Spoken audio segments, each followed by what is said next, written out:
اعلی حضرت مفتی اعظم حجت الاسلام بریلی تجھے سلام۔ السلام علیکم ورحمۃ اللہ تعالی وبرکاتہ۔ مرکز اہل سنت جامعہ رضویہ منظر اسلام کے یوٹیوب چینل ہم سبق درس نظامی میں آپ کا خیر مقدم ہے۔ پیارے بچوں، آپ میں سے جنہوں نے اب تک ہمارے چینل کو سبسکرائب نہیں کیا ہے وہ ضرور سبسکرائب کر لیں اور اپنے ساتھیوں سے بھی شیئر کریں اور بیل آئیکن بھی ٹچ کر دیں تاکہ ہر اپلوڈ کی نوٹیفیکیشن آپ تک پہنچ سکے، اور اپنے ساتھیوں سے بھی شیئر کریں اور بات پسند آئے تو لائک بھی کریں۔ اب آپ کو جامعہ رضویہ منظر اسلام کے ایک اہم اور ماہر استاذ حضرت مفتی محمد قمر صاحب آپ حضرات کے روبرو ہوں گے۔ وہ آپ کو تلخیص المفتاح جو بلاغت کی ایک مشہور ترین کتاب ہے وہ پڑھائیں گے۔ آپ حضرات ان سے غور سے سنیں اور اپنی کتاب کو یاد کریں۔ بسم اللہ الرحمن الرحیم۔ الفصل والوصل، یہاں سے مصنف علیہ الرحمہ ایک حال فصل و وصل کا بیان فرماتے ہیں۔ فصل و وصل کا، فصل کہتے ہیں جدائیگی کو، وصل کہتے ہیں ملانے کو۔ لیکن یہاں پر جناب والا مراد کیا ہے؟ یہاں پر مراد یہ ہے کہ ایک جملے کو آپ دوسرے جملے سے اگر جوڑنا چاہتے ہیں یا ایک جملے کا آپ دوسرے جملے پر عطف کرنا چاہتے ہیں، اس عطف کا نام ہے وصل۔ اور جہاں پر آپ ایک جملے کا دوسرے جملے پر عطف نہیں کرنا چاہتے ہیں تو اس عطف نہ کرنے کا نام ہے فصل۔ الوصل عطف بعض الجمل علی بعض، وصل کہتے ہیں جناب والا بعض جملے کا دوسرے بعض جملے پر عطف کرنے کو۔ والفصل ترکہ، اور فصل کہتے ہیں اسی کے ترک کو۔ فَإِذَا أَتَتْ جُمْلَةٌ بَعْدَ جُمْلَةٍ، تو جب جناب والا ایک جملے کے بعد دوسرا جملہ آئے تو اس میں دو صورتیں نکلیں گی۔ ایک جملے کے بعد دوسرا جملہ آئے تو اب دو صورتیں ہیں، یا تو پہلے والے جملے کے لیے محل اعراب ہوگا یا نہیں۔ محل اعراب ہونے کا مطلب یہ ہے کہ پہلا والا جملہ یا تو خبر بننا ہوگا یا فاعل بننا ہوگا یا جناب والا حال وغیرہ، اس کو کہتے ہیں محل اعراب۔ تو پہلے والے جملے کے لیے محل اعراب ہوگا یا نہیں؟ اگر پہلے والے جملے کے لیے محل اعراب ہے، اب اسی اعراب میں اسی حکم میں آپ دوسرے والے جملے کو شریک کرنا چاہتے ہیں یا نہیں؟ یہ دو شاخائیں اور نکلیں گی۔ اولا شاخہ کیا تھی؟ یا تو پہلے والے جملے کے لیے محل اعراب ہوگا یا نہیں، یہ دو شاخائیں نکلی۔ اب اس میں سے ہم نے پہلی کو پکڑ لیا کہ پہلے والے جملے کے لیے محل اعراب ہے۔ اب جناب والا دو باتیں اور نکالیں گے ہم، یا تو دوسرے والے جملے کو پہلے والے جملے کے شریک کرنا مقصود ہوگا یا نہیں۔ اگر دوسرے والے جملے کو پہلے والے جملے کے ساتھ شریک کرنا مقصود ہو تو جناب والا ایسی صورت میں ہم دوسرے والے جملے کا پہلے والے جملے پر عطف کر دیں گے۔ کیا کر دیں گے ہم؟ عطف کر دیں گے۔ جس طریقے سے مفرد کا ایک مفرد پر عطف کر دیا جاتا ہے، اسی طریقے سے ایک جملے کا دوسرے جملے پر عطف کر دیں گے۔ مثلا اب عطف ہم جو کریں گے یا تو واو کے ذریعے کریں گے یا جناب والا واو جیسی اور دیگر چیزوں کے ذریعے سے کریں گے۔ کائے کے ذریعے؟ واو کے ذریعے کریں گے۔ تو واو کے ذریعے سے جناب والا عطف کرنے کے لیے شرط یہ ہے کہ دونوں جملوں کے درمیان علاقہ جامعہ ہونا چاہیے، کوئی جہت جامعہ ہونا چاہیے، یعنی ایسی کوئی جہت ہونا چاہیے جو ایک دوسرے سے، ایک جملے کا دوسرے جملے سے کانٹیکٹ دکھائے، تعلق دکھائے۔ اس کو کیا کہتے ہیں؟ جہت جامعہ۔ کیا کہتے ہیں؟ جہت جامعہ، یعنی کہ دونوں کو جمع کرنے والی جہت، جمع کرنے والی جہت۔ تو اب اگر جناب والا پہلے والے جملے کے لیے محل اعراب ہے اور دوسرے والے جملے کو ہم اسی اعراب میں شریک کرنا چاہتے ہیں جو پہلے والے جملے کے لیے ہے، اور ہم واو کے ذریعے یا واو جیسی چیز کے ذریعے سے عطف کرنا چاہتے ہیں، تو ہم کس طریقے سے کہیں گے؟ اس طریقے سے کہیں گے زید یکتب و یشعر، زید لکھتا ہے اور شعر کہتا ہے، زید لکھتا ہے اور شعر کہتا ہے۔ تو دیکھو جناب والا یکتب یہ ایک جملہ ہے یا نہیں؟ اس لیے کہ جملہ فعل و فاعل سے پورا ہو جاتا ہے، یکتب فعل فاعل ہے، ایک جملہ ہوا اور اس کے لیے محل اعراب ہے، اس لیے کہ یہ زید مبتدا کی خبر ہے۔ اب اسی جملے پر جناب والا ہم دوسرے والے جملے کا عطف کرنا چاہتے ہیں، اس لیے کہ ہم وہی حکم دوسرے والے جملے کو دینا چاہتے ہیں جو حکم پہلے والے کا ہے، یعنی کہ پہلے والا خبر ہے، دوسرے والے کو بھی خبر ہی بنانا چاہتے ہیں اور واو کے ذریعے عطف کرنا چاہتے ہیں۔ تو اس طریقے سے کہیں گے زید یکتب و یشعر، زید کاتب ہے یعنی زید لکھتا ہے اور شعر کہتا ہے، زید لکھتا ہے اور شعر کہتا ہے۔ یا جناب والا ہم کہیں گے زید یعطی و یمنع، زید دیتا ہے اور منع کرتا ہے، زید دیتا ہے اور منع کرتا ہے۔ تو اب یہاں پر جناب والا عطف واو کے ذریعے سے کرنے کے لیے شرط یہ تھی کہ دونوں کے درمیان جہت جامعہ ہونا چاہیے۔ تو کتابت اور شاعر میں جہت جامعہ کیا ہے؟ جہت جامعہ یہ ہے کہ کتابت اس کو کہتے ہیں کہ جو انسان شعر کہنے کے بعد لکھ لے، اور شعر اس کو کہتے ہیں جو زبان سے کہہ دے، ٹھیک؟ تو یہ ایسا ہوتا ہے کہ ایک انسان شعر کہتا ہے اور وہی انسان کیا کرتا ہے؟ شعر کو لکھتا ہے، تو مناسبت ہے دونوں میں۔ یا ایسا ہوتا ہے کہ صرف انسان شعر کہنا ہی جانتا ہے، لکھنا نہیں جانتا؟ ارے اپنے شعر کو ہی لکھتا ہے تو کاتب ہو گیا وہ، ان کو زبان سے بول دیا تو وہ کیا ہوگا؟ شاعر ہو گیا۔ تو دونوں مناسبت ہے یا نہیں؟ اسی مناسبت کی وجہ سے عطف واو کے ذریعے درست۔ اسی طریقے سے جناب والا دینے میں اور نہ دینے میں مناسبت ہے۔ مناسبت کیا ہے؟ علاقہ تضاد، کیا ہے؟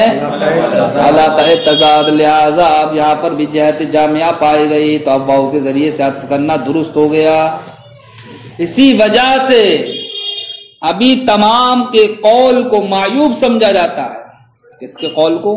ابھی تمام کے۔ کیا ہے وہ قول؟ لا والذی هو عالم، قسم ہے اس ذات کی جو جاننے والا ہے، ان النوا کہ جدائیگی، سبرن کیا ہے؟ کڑوی ہے، جدائیگی کڑوی ہے، وان ابو الحسین کریم، اور یہ کہ ابو الحسین کریم ہے۔ اب بتاؤ جدائیگی کے کڑوے ہونے میں اور ابو الحسین کے کریم ہونے میں کوئی تعلق ہے؟ یہ تو تم یہ کہو گے کہاں کی اینٹ کہاں کا روڑا کہاں لا کے جوڑا۔ ایک طرف جدائیگی کو آپ بتا رہے ہیں کہ وہ کڑوی ہے، اب جدائیگی کے کڑوے ہونے سے ابو الحسین کے کریم ہونے کا کیا تعلق ہے بھائی؟ لہذا اب یہاں پر ہم ایک جملے کا دوسرے جملے پر جو عطف کرنا چاہ رہے تھے تو یہ عطف واو کے ذریعے سے کرنا صحیح نہیں ہے۔ کیوں نہیں ہے؟ اس لیے نہیں ہے کہ دونوں جملوں کے درمیان جہت جامعہ نہ رہی، اسی لیے ابو تمام کے اس قول میں جو عطف کیا گیا ہے واو کے ذریعے سے، اس عطف میں عیب ظاہر کیا گیا ہے۔ اچھا سوال الاول، تو یا تو جناب والا پہلے والے جملے کے لیے محل اعراب ہوگا تو ان قصدہ تشریک الثانیتی لہا، تو یا تو جناب والا پہلے والے جملے کے ساتھ دوسرے والے جملے کو شریک کرنا مقصود ہوگا فی حکم ہی، پہلے والے کے ہی حکم میں، عطفت علیہا تو اب دوسرے والے کا پہلے والے جملے پر عطف کر دیا جائے گا، کل مفردی مفرد کی طرح، جس طریقے سے ایک مفرد کا دوسرے مفرد پر عطف کر دیتے ہیں، کہتے ہیں زید کاتب و شاعر و عالم و نبی وغیرہ وغیرہ۔ فشرط کونہ، تو ایسی صورت میں واو کے ذریعے یا واو جیسی دوسری چیزوں کے ذریعے سے عطف کے مقبول ہونے کی شرط یہ ہے کہ ان یکون بینہما جہۃ جامعۃ، کہ دونوں جملوں کے درمیان جہت جامعہ ہونا چاہیے، جیسے زید یکتب و یشعر او یعطی و یمنع، ان دونوں مثالوں میں کیا ہے؟ جہت جامعہ موجود ہے۔ ولہذا عیب علی ابی تمام، اسی وجہ سے یعنی کہ جہت جامعہ نہ ہونے کی وجہ سے ابو تمام کے آنے والے شعر میں عیب کو ظاہر کیا گیا ہے، یا شعر میں عیب لگایا گیا ہے۔ وہ شعر کیا ہے؟ لا والذی هو عالم ان النبا صبر وان ابا الحسین کریم، کیوں عیب لگایا گیا ہے؟ کہ دونوں جملوں کے درمیان کوئی مناسبت نہیں ہے۔ وَإِلَّا فُصِّلَتْ عَنْهَا، یعنی کہ اگر دوسرے والے جملے کو پہلے والے جملے کے ساتھ شریک کرنا مقصود نہ ہو تو اب ایسی صورت میں دونوں جملوں کے درمیان فصل کر دیا جائے گا۔ تو اللہ کے ذریعے سے جو نفی ہوئی ہے اس نفی کا تعلق کہاں سے ہے؟ ان قصد تشریک الثانیۃ لہا فی حکم ہی سے، کہ پہلا اعتبار تھا کہ اگر دوسرے جملے کو پہلے والے جملے کے ساتھ شریک کرنا مقصود ہو، اب اللہ کے ذریعے اسی کی ہمیں نفی کر دینا ہے، تو اس کی نفی کی صورت میں یعنی کہ جب مقصود نہ ہو دوسرے والے جملے کو پہلے والے جملے کے ساتھ شریک کرنا، تب ایسی صورت میں کیا کیا جائے گا؟ فصل کیا جائے گا۔ جیسے جناب والا وَإِذَا خَلَوْا إِلَىٰ شَيَاطِينِهِمْ قَالُوا إِنَّا مَعَكُمْ إِنَّمَا نَحْنُ مُسْتَهْزِئُونَ اللَّهُ يَسْتَهْزِئُ بِهِمْ لَمْ يُعْطَفْ اللَّهُ يَسْتَهْزِئُ بِهِمْ عَلَىٰ إِنَّا مَعَكُمْ، تو جناب والا اس جملے میں پورے اللہ یستہزئ بہم کا عطف نہیں کیا گیا کائے پر انا معکم پر، کائے پر کیوں صاحب؟ اس لیے نہیں کیا گیا کہ دونوں جملوں کے درمیان وہی دوسرے والے جملے کو پہلے والے جملے کے ساتھ شریک کرنا مقصود نہیں ہے۔ کیوں نہیں ہے؟ اس لیے نہیں ہے کہ پہلا والا جملہ تو منافقین کا ہے اور دوسرا والا جملہ منافقین کا نہیں ہے۔ تو دونوں کے قائل، دونوں کے کہنے والے کیا ہے؟ علیحدہ علیحدہ ہیں۔ جب علیحدہ علیحدہ ہیں اس لیے پہلے والے جملے کو دوسرے والے جملے کے ساتھ شریک کرنا یا دوسرے والے جملے کو پہلے کے ساتھ شریک کرنا جب مقصود نہیں ہے تو یہاں پر فصل کر دیا گیا۔ اللہ یستہزئ بہم کا عطف نہیں کیا گیا کائے پر انا معکم پر، لأنہ لیس من مقولہم، اس لیے کہ یہ انا معکم ان کے مقولے سے نہیں ہے۔ وعلی الثانی، اور دوسرے والے احتمال کے پیش نظر کون سا دوسرا احتمال؟ اب سب سے پہلے پہنچ جاؤ۔ سب سے پہلے ہم نے کیا احتمال نکالا تھا کہ پہلے والے جملے کے نہیں یا تو محل اعراب ہوگا یا نہیں ہوگا، اس کے تعلق سے گفتگو نپٹ گئی۔ اب اگر جناب والا پہلے والے جملے کے لیے محل اعراب نہ ہو تب ایسی صورت میں کیا ہوگا؟ تب کہتے ہیں جناب والا اگر دوسرے والے جملے کو پہلے والے جملے کے ساتھ جوڑنے کا قصد کیا گیا، دوسرے والے جملے کو پہلے والے جملے کے ساتھ جوڑنے کا قصد کیا گیا ہے واو کے علاوہ کسی حرف عطف کے ذریعے، واو کے علاوہ تو جناب والا اسی حرف کے ذریعے سے عطف کر دو، اسی حرف کے ذریعے سے عطف کر دو۔ کب؟ جبکہ پہلے والے جملے کے لیے کوئی محل اعراب نہیں ہے لیکن دوسرے والے جملے کو پہلے والے جملے سے جوڑنے کا قصد کیا گیا ہے، اور وہ بھی واو حرف عطف کے علاوہ کسی اور حرف عطف کے ذریعے سے۔ تو ایسی صورت میں مصنف فرماتے ہیں کہ دوسرے جملے کا اسی حرف عطف کے ذریعے یعنی جو واو کے علاوہ ہے کیا کر دیں؟ ہم پہلے جملے پر عطف کر دیں۔ جیسے جناب والا دخل زید فخرج عمرو میں، یا جناب والا دخل زید ثم خرج عمرو میں، زید داخل ہوا فخرج عمرو تو عمر کیا ہوا؟ نکل گیا۔ اب پہلا والا جملہ دخل زید ہے، اس کے لیے کوئی محل اعراب ہے؟ ارے یہ تو مستقل جملہ ہے، یہ جز تھوڑی واقع ہو رہا ہے کہ ہم یہ کہیں دخل زید کسی کی خبر ہے یا دخل زید مبتدا ہے۔ ارے تو پورا مل ملا کے کیا ہو گیا؟ جملہ بن گیا یہ، ٹھیک؟ اس لیے پہلا والا جملہ محل اعراب نہیں ہے، اس کے لیے کوئی اعراب نہیں ہے، لیکن دوسرے والے جملے کو جناب والا پہلے والے جملے کے ساتھ آپ جوڑنا چاہتے ہیں اور وہ واو کے ذریعے نہیں کسی اور حرف عطف کے ذریعے سے، تو اب آپ یوں کہیں گے کب؟ جب کہ آپ کو یہ دکھانا مقصد ہے کہ دوسرا والا جملہ پہلے والے جملے کے بعد آیا ہے، دوسرا والا جملہ یعنی دوسرے والے جملے کا تعلق پہلے والے جملے کے بعد ہے، تو آپ یوں کہیں گے دخل زید فخرج عمرو، زید داخل ہوا تو عمر نکلا، یعنی کہ زید کے داخل ہونے کے بعد عمر نکلا۔ اور اگر آپ کو تراخی دکھانا ہے، تراخی، زید داخل ہوا، بہت دیر کے بعد کیا ہوا، امر داخل، امر نکلا، تب ایسی صورت میں آپ تراخی کے لیے کیا آتا ہے، ثم آتا ہے، ثم لے کر کے آئیے، سمجھ گئے؟ اور کہیے دخل زید ثم خرج عمر۔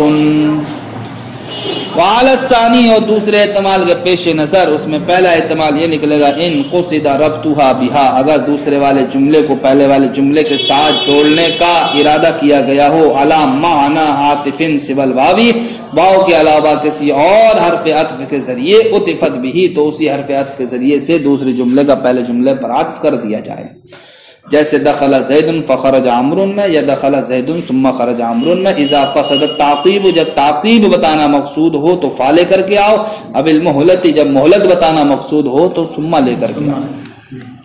وَإِلَّا، ورنہ، اب اس ورنہ کا تعلق کیسے؟ ورنہ کا تعلق ہوگا جناب والا دوسرے والے احتمال میں، جو یہ احتمال نکلا تھا یا تو محل اعراب نہیں ہے پہلے والے جملے کے لیے، لیکن دوسرے والے جملے کو پہلے والے جملے سے جوڑنے کا بھی قصد نہیں کیا گیا، جوڑنے کا بھی قصد نہیں کیا گیا، تب ایسی صورت میں کیا ہوگا؟ تو کہتے ہیں جناب والا اگر پہلے والے جملے کے لیے کوئی حکم ہے اور اس حکم کو دوسرے والے جملے کو دینے کا قصد نہیں کیا گیا ہے، تب ایسی صورت میں کیا کیا جائے گا؟ فصل کیا جائے گا۔ کیا کیا جائے گا؟ تو ابھی تک آپ کے سامنے 4 صورتیں آئیں جس میں سے 2 وصل کی تھیں اور 2 کائی کی تھیں؟ فصل کی تھیں۔ 2 وصل کی اور 2 کائی کی تھیں؟ فصل کی۔ وَإِلَّا فَإِنْ كَانَ لِلْأُولَى حُكْمٌ لَمْ يُقْصَدْ إِعْطَاؤُهُ لِلثَّانِي، ورنہ کب؟ یعنی کہ جب دوسرے والے جملے کو پہلے والے جملے سے جوڑنے کا قصد نہ ہو تو اب ہم دیکھیں گے پہلے والے جملے کے لیے حکم ہے، پہلے والے جملے کے لیے حکم ہے بھی، لم يقصد إعطاؤه للثانیہ، لیکن دوسرے والے جملے کو دینے کا قصد نہیں کیا گیا ہے، فالفصل، تو ایسی صورت میں فصل کیا جائے گا، جیسے وَإِذَا خَلَوْا إِلَىٰ شَيَاطِينِهِمْ میں پوری آیت پڑھ جاؤ، لم يعطف اللہ یستہزئ بہم علی قالوا، تو اللہ یستہزئ بہم کا عطف نہیں کیا گیا ہے کائے پر؟ قالوا پر، کائے پر؟ کیوں؟ اس لیے کہ پہلے والے جملے کے لیے حکم ہے لیکن دوسرے والے جملے کو دینے کا قصد و ارادہ نہیں کیا گیا ہے، کیوں؟ لئلا یشارکہ فی الاختصاص بالظرف، تاکہ جناب والا شریک نہ ہو جائے اختصاص میں ظرف کی وجہ سے، یعنی کہ پہلا والا جملہ وَإِذَا خَلَوْا إِلَىٰ شَيَاطِينِهِمْ قَالُوا إِنَّا مَعَكُمْ میں اِنَّا مَعَكُمْ یہ کیا ہے؟ خاص ہے، خاص، اس لیے کہ دیکھو جناب والا اذا کو لایا گیا ہے اور اذا ظرف کے لیے آتا ہے، آپ جانتے ہیں، تو ظرف کا ہوتا مفعول فی، حالانکہ مفعول فی کا درجہ کیا ہوتا؟ بعد میں، تو آپ لیا اس کو پہلے، تو جس کا درجہ بعد میں ہو اس کو پہلے لیا، اور قاعدہ فائدہ دیتا ہے، اختصاص کا فائدہ دیتا ہے۔ اور مطلب یہ ہے کہ جو شیاطین کہتے ہیں کہ ہم تمہارے ساتھ ہیں، یعنی یہ وہ شیاطین کے ساتھ جب وہ تنہا ہوتے ہیں تب منافقین کہتے ہیں کہ ہم تمہارے ساتھ ہیں، تو ان کا یہ کہنا انا معکم یہ خاص ہے، خاص کس وقت؟ اس وقت جب کہ وہ شیاطین کے ساتھ کیا ہوتے ہیں؟ تنہا ہوتے ہیں، تو اس کے اندر خصوصیت ہے یا نہیں؟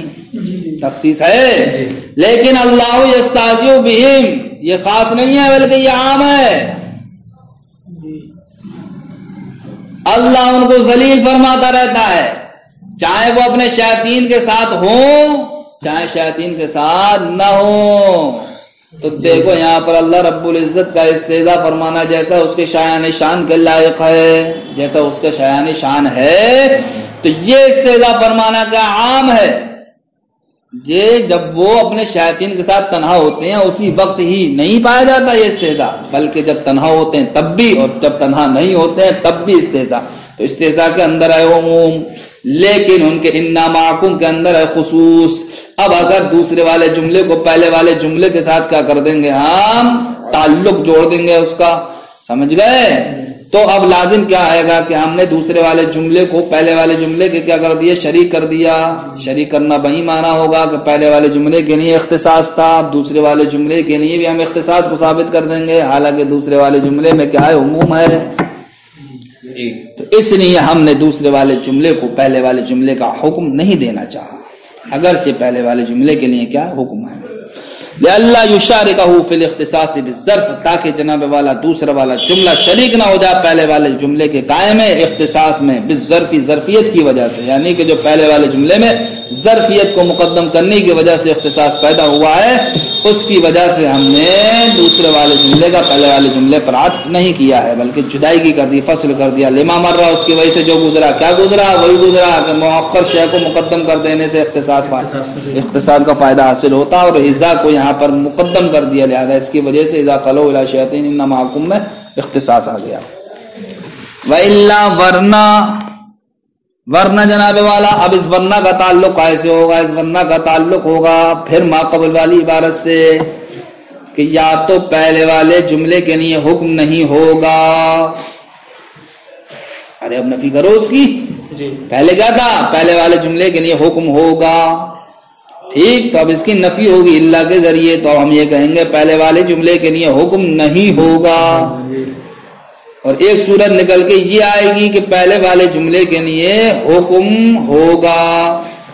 آگے قید کیا لگا ہوئی تھی؟ لم یقصد اعطاؤہ للثانی، دوسرے والے جملے کو دینے کا قصد نہیں کیا جائے گا، تو اب ہم اس کی نفی کریں گے تو کیا بنے گا؟ دوسرے والے جملے کو حکم دینے کا قصد کیا جائے گا، تو اب یہ علت دو صورتوں کو شامل ہوگا ما قبل کی، یا تو پہلے والے جملے کے لیے بالکل حکم ہی نہیں ہوگا، یا پہلے والے جملے کے لیے حکم ہوگا لیکن دوسرے والے جملے کو دینے کا قصد کیا گیا ہوگا۔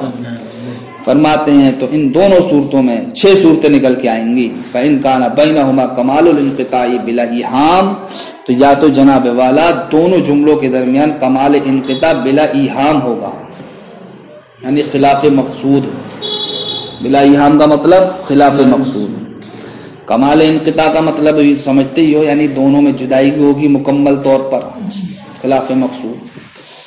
اب الاتصال، یا دونوں جملوں کے درمیان کیا ہوگا؟ کمال اتصال ہوگا، یا پھر جناب والا دونوں میں سے ایک دوسرے کے مشابہ ہوگا، یعنی کہ کمال انقطاع تو نہیں ہے لیکن شبہ کمال انقطاع ہے، کمال اتصال تو نہیں ہے لیکن شبہ کمال اتصال ہے۔ 4 صورتیں ہو گئیں۔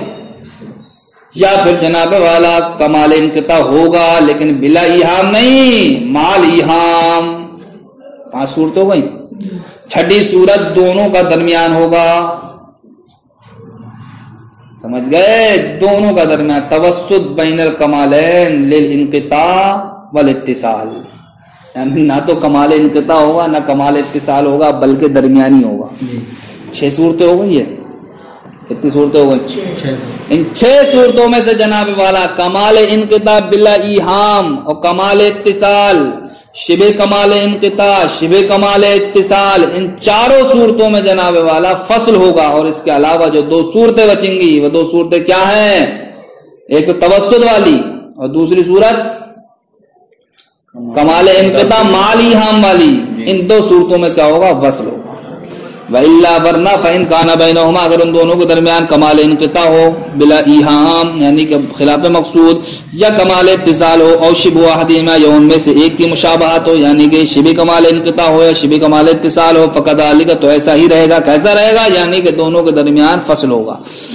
وَإِلَّا فَالْوَصْلُ مُتَعَيَّنٌ، ورنہ تو جناب والا ورنہ میں 2 صورتیں آپ دکھا دیں گے، کمال انقطاع مع ایہام اور توسط بین الکمالین، ان 2 صورتوں میں فالوصل متعین، کیا ہے؟ وصل متعین ہے۔ السلام علیکم ورحمۃ اللہ۔